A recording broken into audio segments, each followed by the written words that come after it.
Recibimos ahora digitalmente en RPP a señor Lucio Castro, secretario general del Sindicato Unitario Único de los Trabajadores de la Educación del Perú, SUTEP.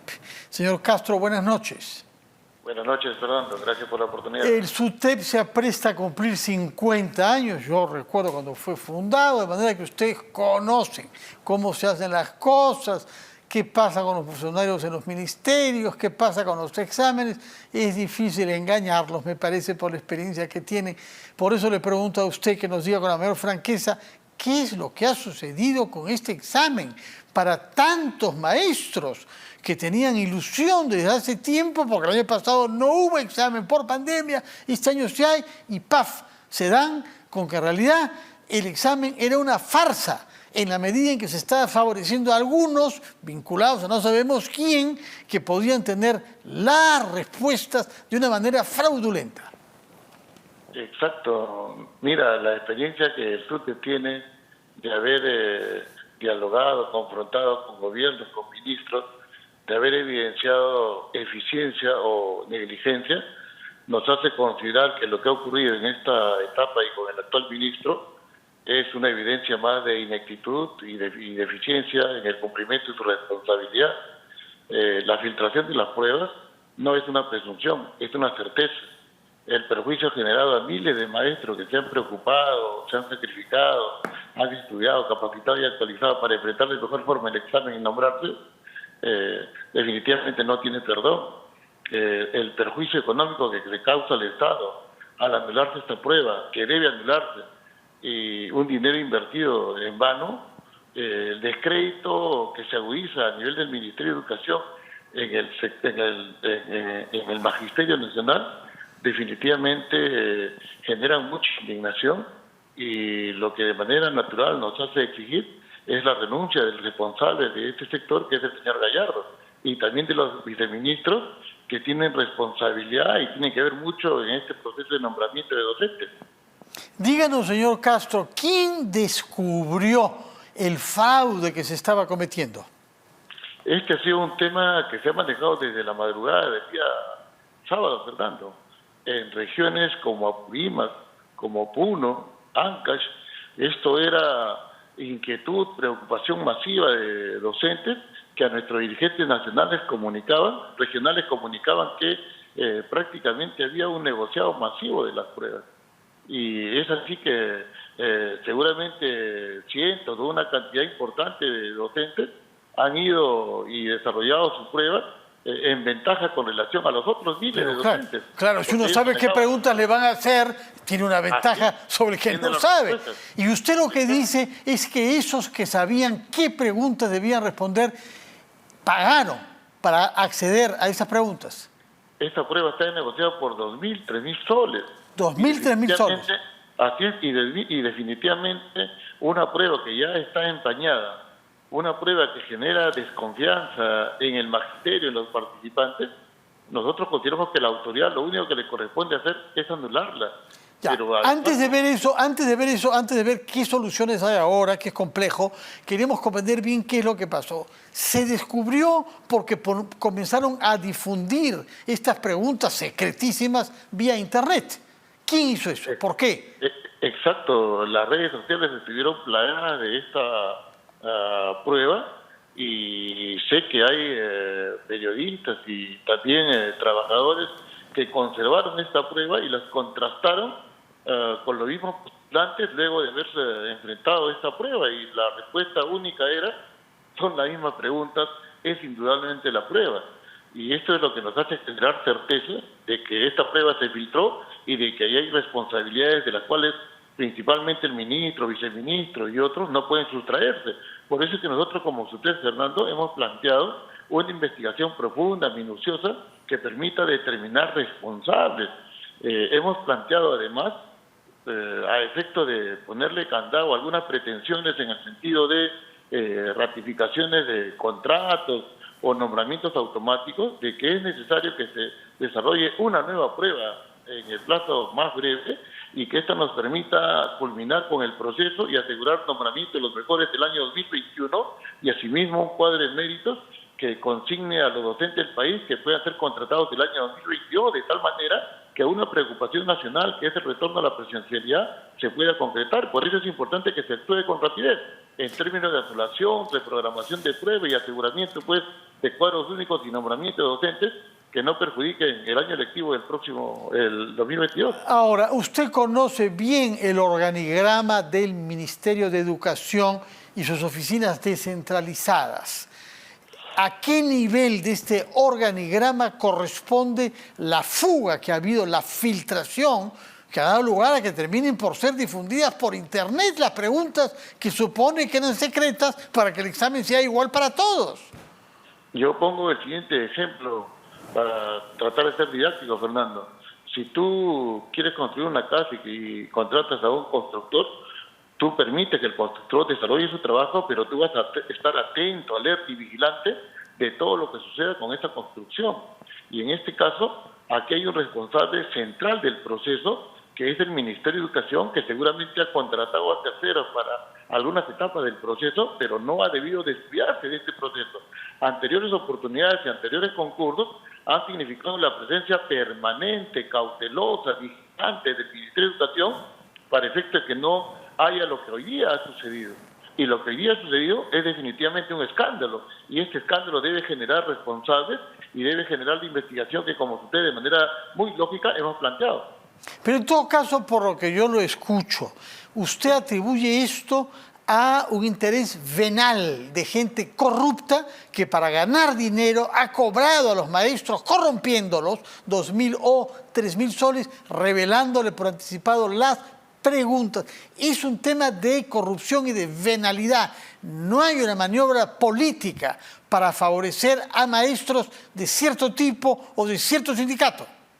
Mira, hay una presunción que es multitudinaria, diría yo, en el magisterio, Fernando. ¿Cuál es esa presunción? Lo siguiente, ¿no? ¿Quién ha copado actualmente el Ministerio de Educación? El sindicato del gobierno. ¿Quiénes son responsables? FENATE, del FENATE. FENATE, Perú, FENATE, exacto. Que hay que decir que es adversario de ustedes, ¿ah? Bueno, estamos describiendo, lo cierto es que estamos describiendo una realidad. Sí, pero yo informo a nuestro público que FENATE son los adversarios del SUTEP. Seamos claros, ¿no? Sigo diciendo, ¿quiénes tienen las principales responsabilidades del Ministerio de Educación? ¿En qué lugares precisamente ha comenzado esta difusión corrupta de las pruebas? En lugares donde hay dirigentes que de manera permanente ingresan como perro en su casa al Ministerio de Educación. Entonces aquí hay una sospecha de un supuesto intento de clientelaje que al final generó el dominio del ánimo de lucro y la multiplicación y masividad de la difusión de esta prueba que degeneró en este hecho que todos condenamos. De acuerdo. Permítanos ir a una pausa, pero yo le dejo plantear una pregunta. ¿Cómo reacciona ante la primera explicación dada en el Ministerio de Educación de que la responsabilidad no la tiene el Ministerio, sino el Instituto Nacional de Estadística e Informática que fue solicitado para esta prueba? Nos va a contestar esa pregunta después de una breve pausa, por favor.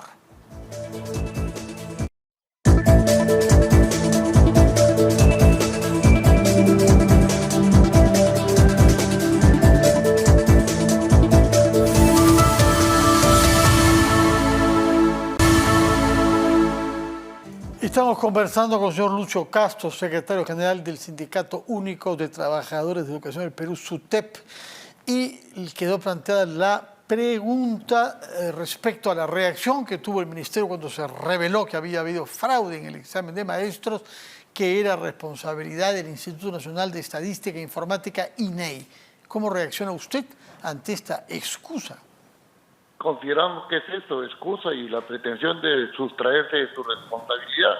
Lo cierto es que han habido anteriores procesos en donde igualmente INEI ha estado como parte de él, pero los funcionarios, los responsables del Ministerio de Educación, sus especialistas, siempre se han desplazado, siempre han asegurado la custodia, el transporte y han prevenido situaciones como esta. Eso no ha ocurrido en esta oportunidad. Y aquí lo que tiene que hacer el ministro de Educación es asumir que él es el principal responsable del proceso de nombramiento.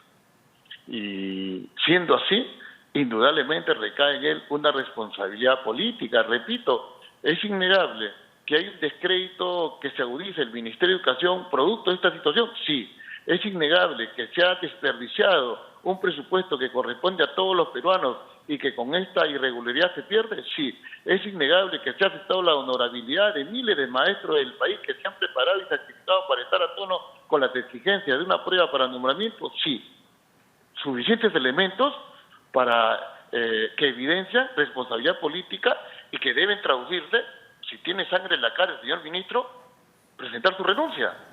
Bueno, vamos a ver qué cosa es lo que hace. Ahora bien, ¿qué solución cabe ahora? Ustedes están de acuerdo en principio con que hay un examen y que los nombramientos se hagan con criterios meritocráticos de acuerdo a las notas de un examen honesto, naturalmente. ¿Con eso están de acuerdo? Por supuesto, mira, lo que decía el ministro de Educación, no me dejen mentir por favor, era hay que suspender la prueba, hay que flexibilizar la prueba, hay que presentar documentos para asegurar el nombramiento automático. Todas esas son afirmaciones populistas, demagógicas, que son contrarias a la normatividad.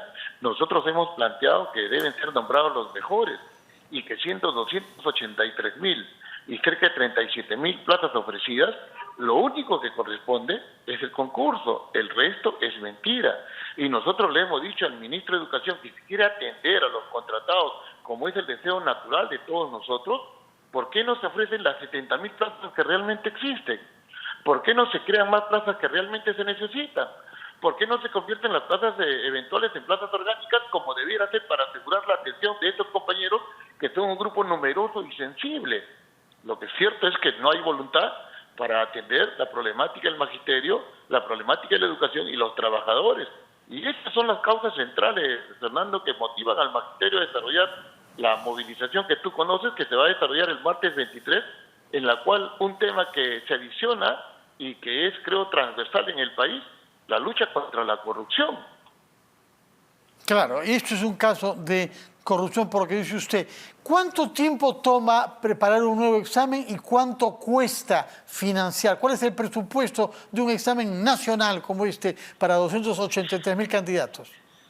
Mira, lo que en este momento deben hacer las autoridades es asegurar que de manera prioritaria se formule el nuevo instrumento de evaluación, la prueba única nacional, en el plazo más breve, porque está en peligro, Fernando, lo que es un deseo de todo el país, el retorno a la presencialidad, porque este concurso va a determinar docentes que el 1 de marzo tienen que estar en su institución educativa. Por supuesto, va a determinar un cuadro de mérito de contratados que tienen que estar el 1 de marzo en su institución educativa. Por supuesto, todo el mundo comprendemos muy bien cuál es la urgencia tras este tema. Una última pregunta.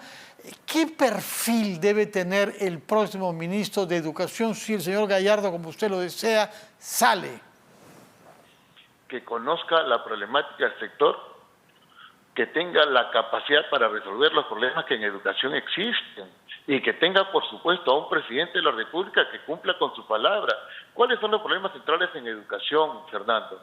Infraestructura. Calidad de educación, que es aspiración natural, alimentación, equidad, acceso, conectividad, actualización del magisterio, dignificación de los trabajadores.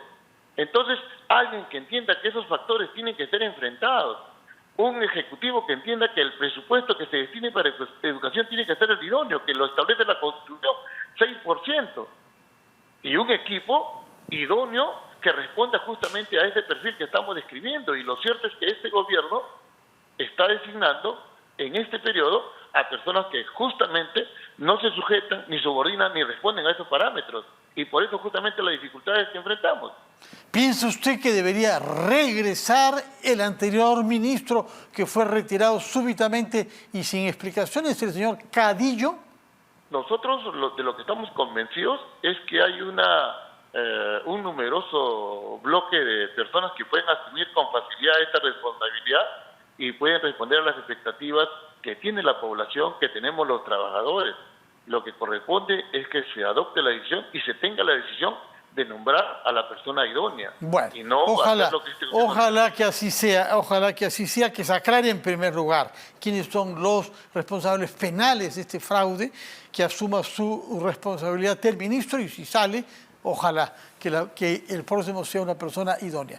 Muchas gracias, señor Lucio Castro. Recuerdo Fernando, que usted a usted, Fernando, y permítame hacer el llamamiento a los maestros y auxiliares de educación a participar de la movilización nacional que el día martes se desarrolla a efecto de exigir el presupuesto idóneo para educación, el incremento digno de remuneraciones para docentes y auxiliares y el tratamiento también digno a esa infinidad de maestros contratados que de manera natural desean nombramiento. Ya, pero no martes mañana, precisemos, no martes mañana, el martes 23. Martes 23. Ya, importante, 23. importante detalle. Muchas gracias, señor Castro, que tenga buenas noches. Vamos a hacer una pausa, después de la cual conversaremos con el doctor Óscar Ugarte, que ha sido ministro de Salud en 2 oportunidades, que nos va a dar su opinión sobre la situación de la pandemia en nuestro país y las nuevas medidas que se han anunciado desde hoy y desde el 15 del próximo mes.